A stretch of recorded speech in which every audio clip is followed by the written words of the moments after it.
Let me ask you a question. Can you think of something that happened in the last 7 days that kind of knocked you off kilter, just knocked you off balance, or maybe it wiped you out? Maybe somebody said something that really took you by surprise, hurt your feelings, or somebody did something. Maybe an unexpected bill came in. The person that's filming this right now, I just asked her, and she said, yeah, there was something that happened this week. It was something somebody said, and basically took her mind and heart out of commission for about 15 minutes. I want you to think of something that's done that to you, and I want you to write it down if you have a pencil and paper handy. And if you don't, if you want to pause this and go get the pencil and paper, go ahead. So hopefully now you're unpaused, you have a pencil and paper. Write down something that took you by surprise, knocked you down. It could be something that happened at work, something that happened at home. It could be something your mom or dad said, or a sibling or a friend. Something that caused you to negatively respond, made you less of what you could be in the circumstances that immediately followed that. Well, welcome to the world. That's called circumstantial negativism. Okay, negative circumstances that take control of your attitude, of your behavior for seconds, minutes, hours, days, weeks, months, or years. What we're going to talk about in this session, and maybe one or two others, depending on how much we get covered in this session, is how to cut those chains so circumstances can no longer rule your life. They come, they go, like that bucket of criticism. You know, they throw water on you, they throw some sand on you, but water you can dry off, sand you get out of your eyes, and then you can find gold nuggets. You've already learned the process of treasure hunting. We went through that. That's one thing. But basically what we're going to show you is how to become a positive person in a negative world. What does it take to become a positive person? Well, first of all, why should you care? You can't change every negative circumstances. Why become a positive person? Well, number one, you can't be happy if you're not a positive person. Happiness will always elude you. Why? Because you're letting circumstances determine your happiness, and therefore negative circumstances will produce, quote, negative happiness, or what we call sadness, anger, bitterness, resentment, and so on.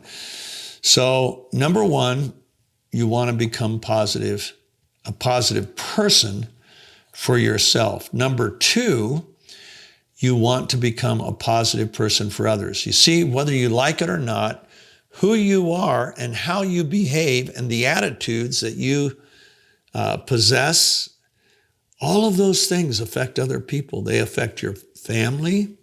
They affect the people you come in contact with at work, in contact with at the supermarket. You can contribute to everybody else's negative world, or you can be a positive light in their dark world. It's all up to you. Zig Ziglar used to say, and this is one of my favorite quotes of Zig, he says, when something negative happens to you, you will either become better or bitter. And which one of those you become is your choice. Now, we're going to look at what it takes to become better instead of bitter. Okay, 3 components of positiveness. Number one is positive attitudes, gaining a positive attitude. How can you do that in such a negative world? There are things that have happened. We're coming out of 2020. We came out of 2020, and that was a horrible year for most people. I treasure hunted 2020, and you want to know something? I found some of the richest treasures of my life. And yet it was the most negative years of my life. I almost died in the hospital. I could have died from COVID. I didn't, thankfully, but at the same time, I was ready to die. And while I was in the hospital, I told God, I'm ready. Take me. If this is it, let it be it. But God was very kind to let me survive and thrive. Okay, so how do I become a positive person? Number one, You take responsibility for your attitudes. You don't blame your circumstances. You don't blame other people. You don't play the blame game at all. You can't change your circumstances, but you can change your response to those circumstances. Zig Ziglar gave this analogy. He said, you go into a doctor's office and he gives you a checkup and he says, oh my, you are a sick person. You need help. So I'm going to prescribe this medication. You take it home and you come back 2 days later and the doctor looks at you and he says, oh my, you have reacted to this medication. Now, reacting means you responded negatively. And the doctor's concerned because that's a negative reaction. On the other hand, if you come in and he goes, wow, you have responded to this medication. That's a very positive response. You're going to get better. And he can see where it's going to end up. So he's excited. Same things about your attitudes. When negative circumstances come, do you react or do you respond? Okay? Reaction is surrendering. You're surrendering your mind, your attitude, your heart, your emotions. You're surrendering to that negative circumstance. If that negative circumstances come from a person, you're giving that person power over you that nobody deserves to have except God. God is meant to be your Lord and Master, nobody else. And yet they, through a negative circumstance, are determining your attitudes and your behavior. Take it away. You take it away by responding instead of reacting. I'll give you an example. I was supposed to do some filming in Atlanta, Georgia, and my crew I'm a writer and director back then, and my crew was flying to Atlanta from Los Angeles. I was flying from Salt Lake City. And we were scheduled to film that night. And in fact, now that I realize that we weren't going to Atlanta, we were going to Orlando, Florida, because we were going to film in the arena where the Orlando Magic play. But I had to connect through Atlanta. The LA Orlando was a nonstop, and I was a connecting flight. Well, we wait at the gate, the flight's delayed, the flight's delayed, the flight's delayed. Finally, they come to the gate. By the way, that was my phone. A negative circumstance, having the audacity to interrupt this wonderful take. But it's only a phone. It's not in charge. I just had to silence it, so I did. Phone is silenced. But it's not going to change anything. Okay, what happened? Well, man comes out and announces, this flight is canceled. Please go to the ticket counter and they will assist you in making changes to your reservation to get to Atlanta. So, of course, 200 people run from the gate to the ticket counter. We get there and I'm probably 10th or 12th in line. I was younger than I am now, so I could run a little faster. And I'm hearing people get so upset with those ticket people. There's people crying, there's people screaming, there's people threatening. Come on, you know why the flight was canceled? Mechanical problems. Would you rather have mechanical problems discovered at the gate, or would you rather have them discovered at 35,000 feet in the middle of nowhere? I'd take the gate every time. And that's what happened. So finally, but I'm hearing people react. I get to the counter and I say, okay, I'm trying to get to Orlando. I need to be there by 5 o'clock tonight because I'm filming at 7. And the woman says, well, Mr. Scott, that's going to be impossible. We can't get you there before 11 o'clock tonight. That's the best we can do. I said, could you please check other airlines? She said, we've already checked other airlines for these big connections. Orlando is a big connection. And because it's a home of one of Mickey Mouse's homes, so consequently it's got to be big. And Sadly, we can't get you there before 11.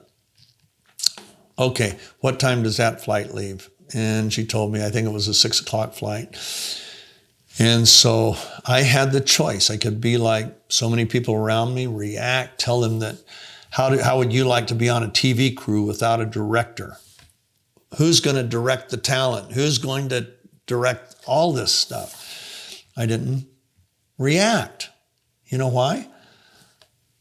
Effective partnering. I had a great producer. He's not necessarily a director, but he is a great producer.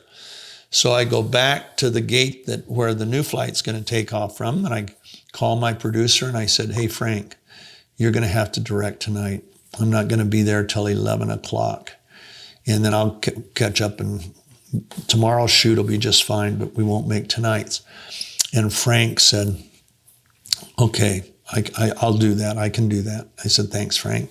And I told him a few things that I wanted as far as performance from the talent, points I wanted to cover and so on.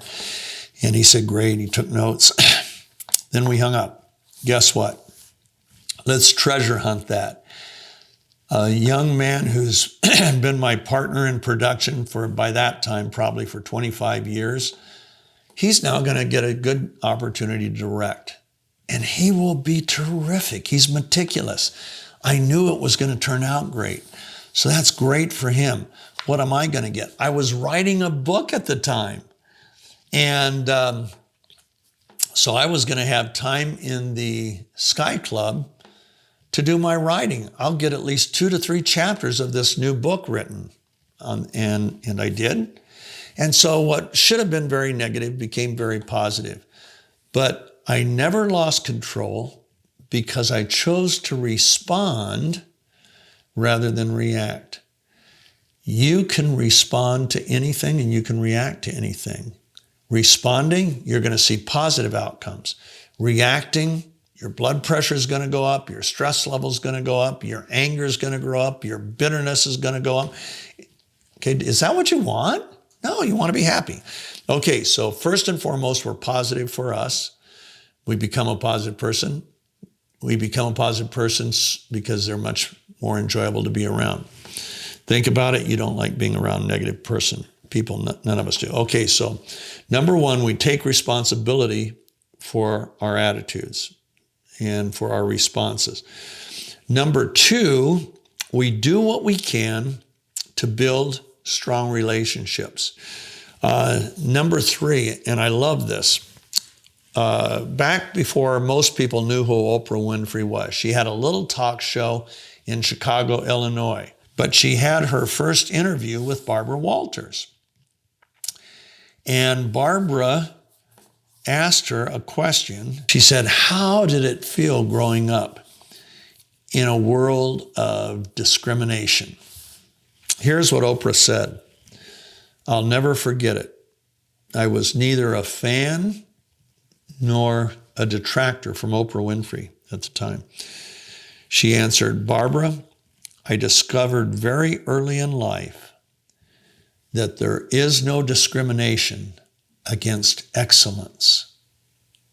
Think about that. I had found kind of the same thing, not that anybody was ever discriminating against me, but in many areas of my life, mediocrity was the height of my attainment. And consequently, nobody valued me. But when I would find something that I could excel in, and I did, I found something that I could really excel in, that all of a sudden there was tremendous honor, tremendous respect. People wanted to be around me and everything. Not because I was so cool, but because I was achieving a level of excellence that was uncommon. And it just attracted positive people like crazy. Okay, so becoming a positive person. Number one, take responsibility for your attitudes. Number two, build positive relationships. Number three, realize there's no discrimination against excellence. So we're only going to look at number one right now, and then we're going to close this session off, and that's taking responsibility for your attitude. What's the key to a positive attitude? What's the key to happiness? One word, gratefulness. And once again, people think, yeah, it's easy for you to be grateful. Look at everything you have. If you knew my circumstances, you would say, there's no way you can be grateful. There's no way you can be positive. Once again, that circumstantial negativism. Okay, we can cut the chains. How do I become a grateful person? It's pretty easy. It's by becoming first a humble person. What's the key to humility? True humility is recognizing that God and other people are responsible for everything I value in life. Okay? There is nothing that I enjoy today. There is nothing I value that God Himself hasn't given me and that other people haven't contributed to. That's not only the source of humility, it's the source of happiness. It's the beginning of being a grateful person. You cannot be happy if you're ungrateful. And you can't be grateful when you're unhappy. So your happiness depends totally upon your gratefulness. So how can you become grateful in your circumstances? Well, number one, it's doing what we've already taught you to do, treasure hunting. It's finding the hidden treasures. It is realizing how much you have to be positive for. Key to happiness, key to positiveness is becoming grateful, being grateful for what you have. And that's another whole subject in itself. Okay, in our next session, we're going to look at what it takes to build a relationship that is fulfilling to you and to the person you're relating to. So we'll see you then.